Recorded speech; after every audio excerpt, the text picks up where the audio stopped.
नमस्कार बच्चों, ये जो हेलो एल्केन और हेलो एरिन का 7वां लेक्चर है और इस लेक्चर में अपन रिएक्शन पढ़ रहे थे हेलो एल्केन की रासायनिक अभिक्रियाएं।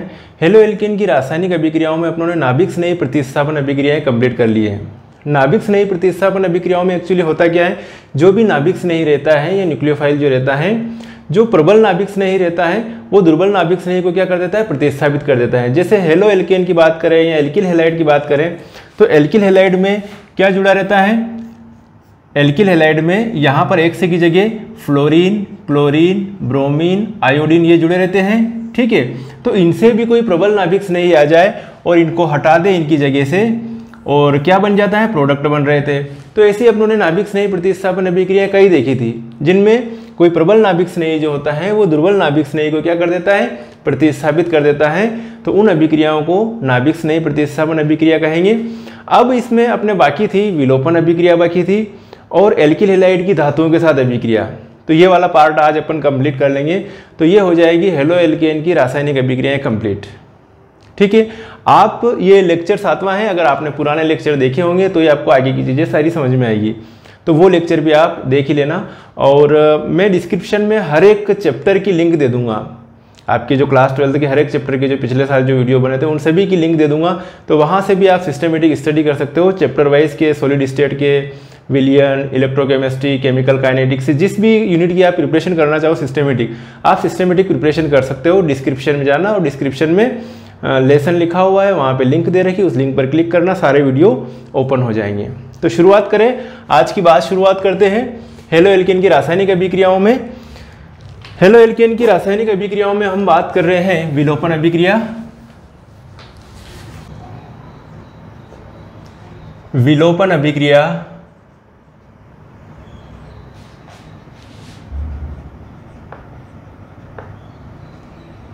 या इसको ये भी कह सकते हो विहाइड्रोहैलोजनीकरण अभिक्रिया।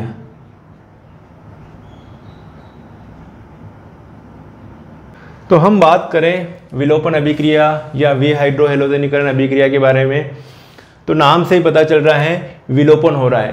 तो यहाँ पर जो भी रिएक्शन से देखते हैं अपन क्या देखते हैं कि एक तरफ क्या होता है, रिएक्टेंट होता है, रिएक्टेंट,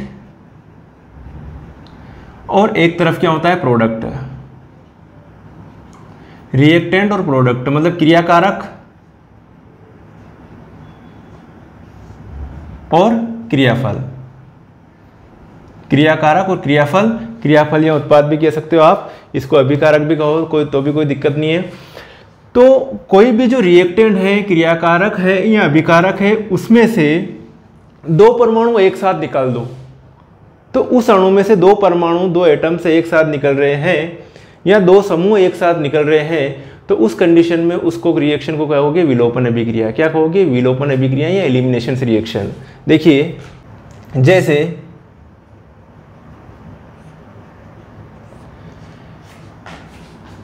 ये लिए आप लोगों ने CH3,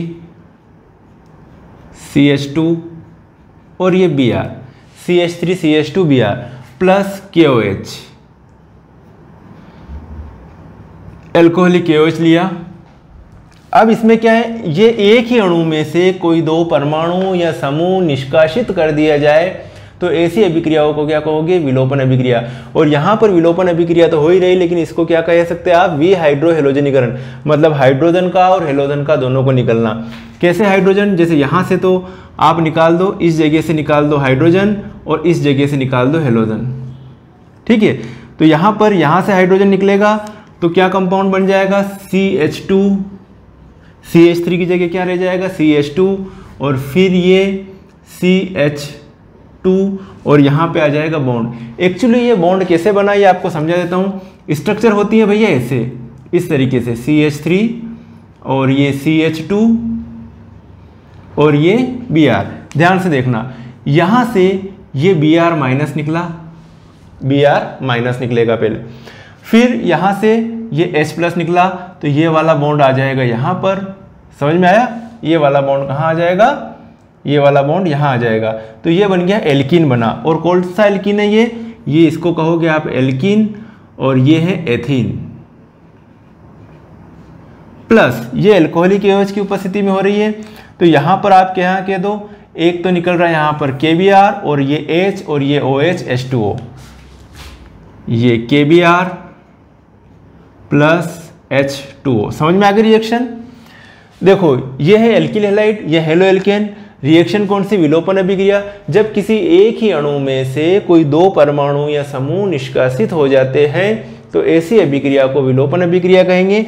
यहाँ पर इस विलोपन अभिक्रिया में हाइड्रोजन हेलोजन निकल रहा है तो इस अभिक्रियाओं को वी हाइड्रोहेलोजनीकरण अभिक्रिया भी कह सकते हैं। हाइड्रोजन कहाँ से निकला? यहाँ से। देखो ये निकला हाइड्रोजन और यहाँ से निकला क्या निकला?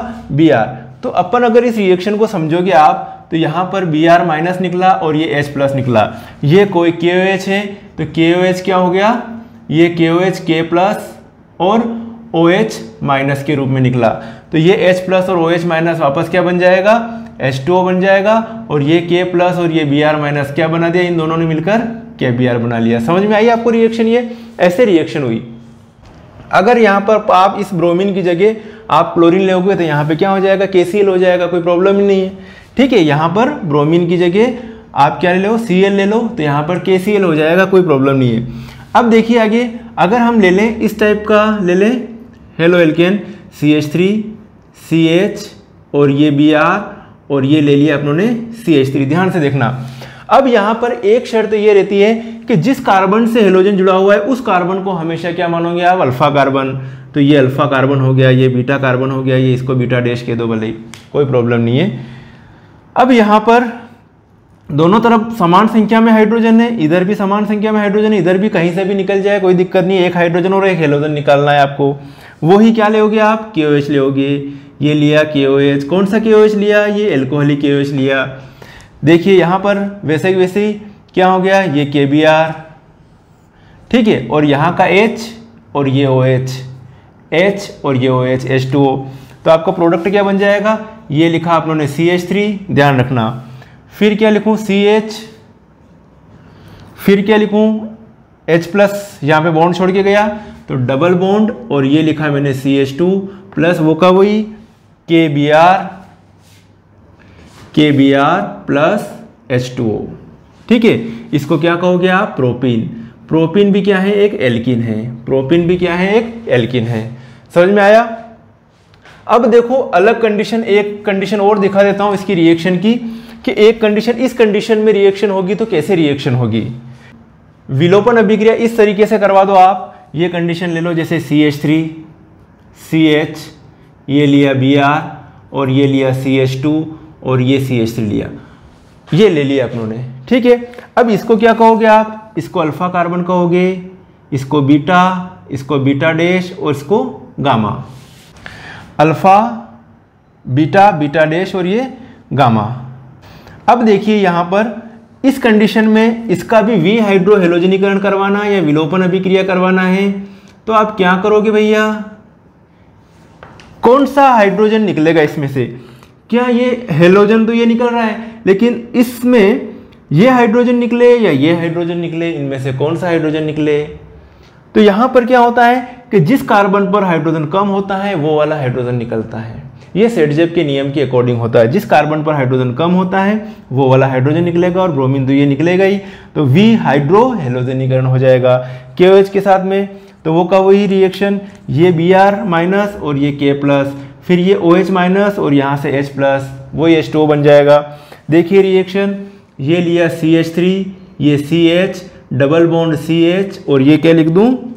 CH3 प्लस क्या लिखा है यहाँ पे? KBr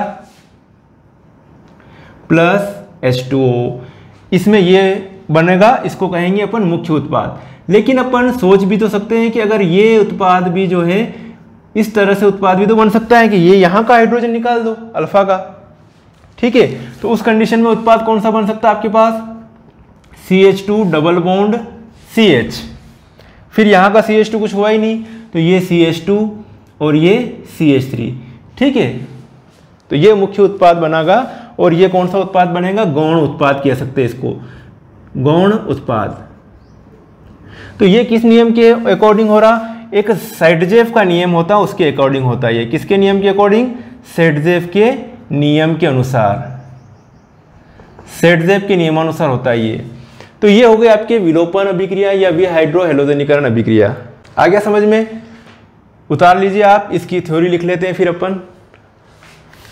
जब किसी एक ही अणु में से 2 परमाणु या समूह निष्कासित हो जाते हैं तब ऐसी अभिक्रिया को विलोपन अभिक्रिया कहते हैं।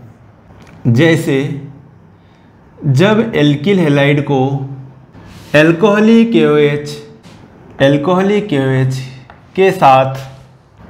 के साथ गर्म किया जाता है तब इसमें से हाइड्रोजन हैलाइड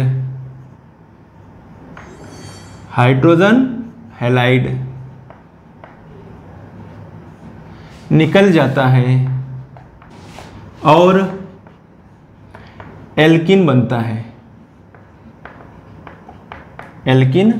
है। तो इस विलोपन अभिक्रिया के लिए आप ये थ्योरी लिख लीजिए, ठीक है, कि जब किसी एक ही अणु में से 2 परमाणु या समूह निष्कासित हो जाते हैं तब ऐसी अभिक्रिया को विलोपन अभिक्रिया कहते हैं। जैसे जब एल्किल हैलाइड को, ये एल्किल हैलाइड लिया, क्या है ये एल्किल हैलाइड, चाहो तो इसको आप एथिल ब्रोमाइड लिख लेना, ठीक है, एथिल ब्रोमाइड है ना। ये 2 ब्रोमो प्रोपेन भी लिख सकते हैं इसको, 2 ब्रोमो प्रोपेन। जैसे जब एल्किल हैलाइड को एल्कोहलिक KOH के साथ गर्म किया जाता है तब इसमें से हाइड्रोजन हैलाइड निकल जाता है और एल्किन बनता है। तो यहाँ से, इसमें से कहाँ से निकला हाइड्रोजन, यहाँ से हाइड्रोजन और यहाँ से हेलोजन निकला, क्या बन गया, एल्किन बन गया, ठीक है, प्लस KBr प्लस H2O। ये भी एक एल्किल हैलाइड है, यहाँ का Br निकला और यहाँ का H निकल गया, HBr निकल गया यहाँ से, है ना, और क्या बन जाएगा, CH3 CH double bond CH2 KBr और H प्लस और OH माइनस H2O, ये प्रोपिन बन गया। अब ये शर्त भी देखिए अपनों ने कि यदि ये जिस कार्बन से हेलोजन जुड़ा हुआ है उसको क्या मानेंगे, अल्फा कार्बन मानेंगे। अब इधर से इधर देखा अपनों ने, तो इधर तो इस कार्बन से 2 हाइड्रोजन जुड़े हुए, इस कार्बन से 3 हाइड्रोजन जुड़े हुए, तो कहाँ से हाइड्रोजन का एलिमिनेशन होगा, यहाँ से हाइड्रोजन का एलिमिनेशन होगा। जिस कार्बन पर हाइड्रोजन कम जुड़े हुए हैं वहाँ से ये सेट जब नियम के अकॉर्डिंग होता है तो यहाँ जुड़ा तो आपके पास मुख्य उत्पाद क्या बना, ये वाला मुख्य उत्पाद बनेगा और ये वाला कौन सा उत्पाद बनेगा, गौण उत्पाद बनेगा, ये वाला गौण उत्पाद बनेगा। आया समझ में? तो ये है विलोपन अभिक्रिया, लिख लीजिए, नोट कर लीजिए। अब अपन बात करेंगे एल्किल हैलाइड की धातुओं के साथ क्रिया। हाँ तो बच्चों अपन जो है अब देख रहे हैं एल्किल हैलाइड की धातुओं के साथ क्रिया।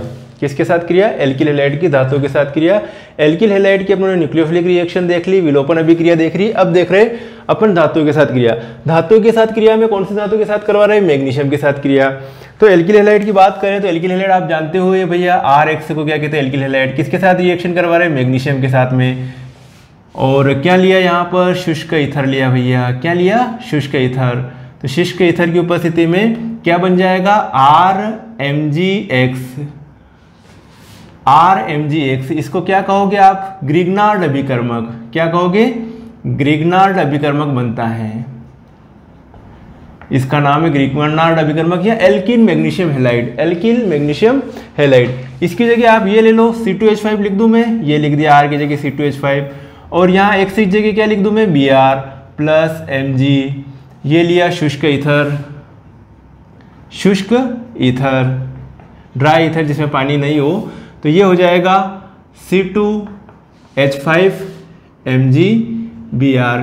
क्या है ये, एथिल मैग्नीशियम ब्रोमाइड, जो एक ग्रिग्नार्ड अभिकर्मक है, एथिल मैग्नीशियम ब्रोमाइड, जो कि क्या है, एक ग्रिग्नार्ड अभिकर्मक है। सिंपल रिएक्शन है। एल्किल हैलाइड शुष्क ईथर की उपस्थिति में मैग्नीशियम चूर्ण के साथ क्रिया करके एल्किल मैग्नीशियम हैलाइड या ग्रिग्नार्ड अभिकर्मक बनता है। सिंपल रिएक्शन है। देखिए अब अगली रिएक्शन देखिए अपन, फ्रैंकलिन अभिक्रिया या जिंक एल्किल का बनना। तो एल्किल हैलाइड के 2 अणुओं को जिंक के साथ शुष्क ईथर की उपस्थिति में मिलाया जाता है तब एल्किल बनता है। तो एल्किल हैलाइड के 2 अणु, ये ले लिया मैंने एल्किल हैलाइड के 2 अणु, ध्यान से देखना, CH3CH3Cl, ये एल्किल हैलाइड के 2 अणु, एल्किल हैलाइड के 2 अणु, प्लस किसके साथ रिएक्शन करवा रहे हैं, Zn के साथ, किसके प्रेजेंस में, ये भी शुष्क ईथर की उपस्थिति में। ध्यान से देखना है यहाँ पे क्या निकल जाएगा, ZnCl2 CH3CH3 ये लिखा CH3 प्लस ZnCl2, क्या है ये? एथेन बन गया। एथेन क्या है? एक एल्केन। समझ में आ रहा ना? अगर यहाँ पे C2H5 ले लेते, एथिल क्लोराइड ले लेते, तो यहाँ पर क्या बन जाता? ब्यूटेन बन जाता। क्या बन जाता? ब्यूटेन। C2H5 C4H10 मतलब क्या है? ब्यूटेन। समझना आप। तो ये है जब एल्किल हैलाइड के दो अणुओं को जिंक के साथ शुष्क ईथर की उपस्थिति में मिलाया जाता है तब एल्किल बनता है। अगली रिएक्शन है लेड एल्किल का बनना। किसका बनना? लेड एल्किल का बनना। लेड एल्किल का बनना। तो देखिए यहाँ पर ये ले रहे हैं एल्किल हैलाइड के साथ रिएक्शन करवाएंगे, तो ये ले लिया एल्किल हैलाइड C2H5Cl, है ना? एल्किल हैलाइड प्लस किसके साथ में रिएक्शन करवा रहे हैं अपन? मिश्र धातु, लेड सोडियम मिश्र धातु। तो यहाँ पे ले लिया लेड सोडियम मिश्र धातु। ये लेड सोडियम मिश्र धातु के साथ रिएक्शन करवा दिया अपनों ने। यहाँ पर जो बनेगा सिंपल रिएक्शन है, ये जो 4 C2H5 और ये लेड, ठीक है? तो ये लिखेंगे अपन इसको C2H5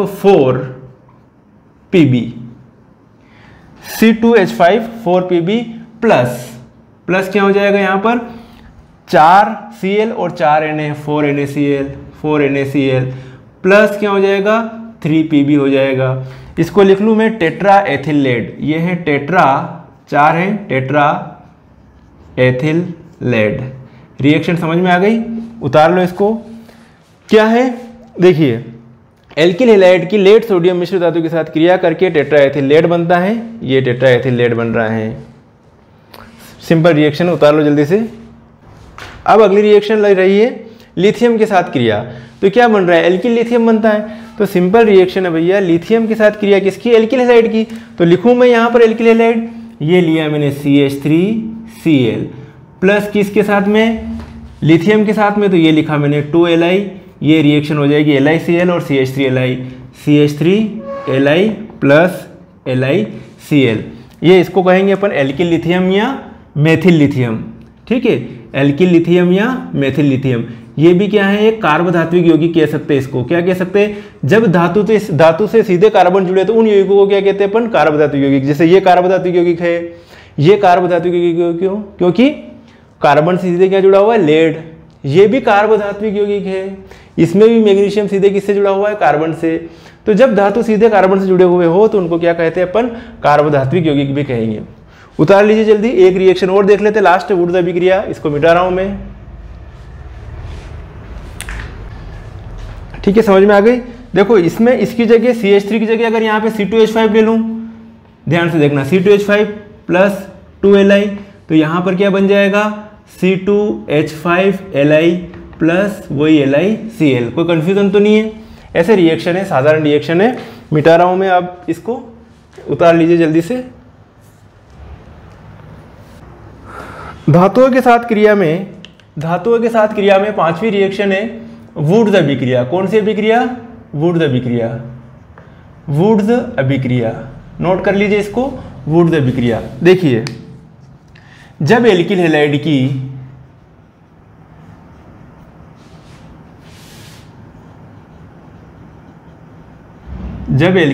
की सोडियम के साथ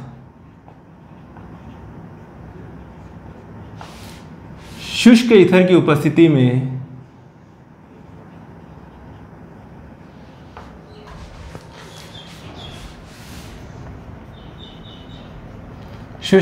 उपस्थिति में क्रिया करवाई जाती है तो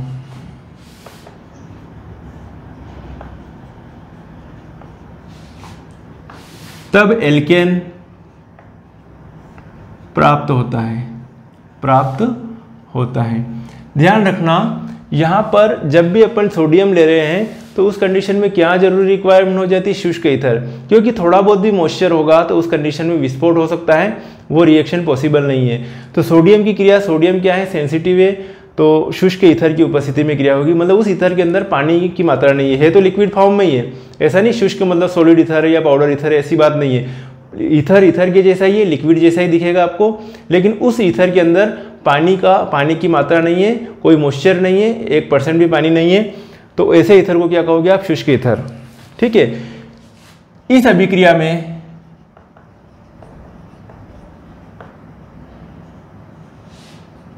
मेथेन नहीं बनता है और प्रोपेन कठिनाई से प्राप्त होता है, कठिनाई से प्राप्त होता है। देखिए रिएक्शन, देखिए रिएक्शन ऐसे रहेगी जैसे RX और ये लिया RX प्लस 2Na, ये शुष्क ईथर की उपस्थिति में, ध्यान से देखिएगा, ये 2NaX आउट हो जाएगा और RR जब भी जुड़ जाए तो क्या बन जाएगा, एल्केन बन जाएगा। तो ये रहा R, ये R प्लस 2NaX। समझ में आया? अब आगे देखिए,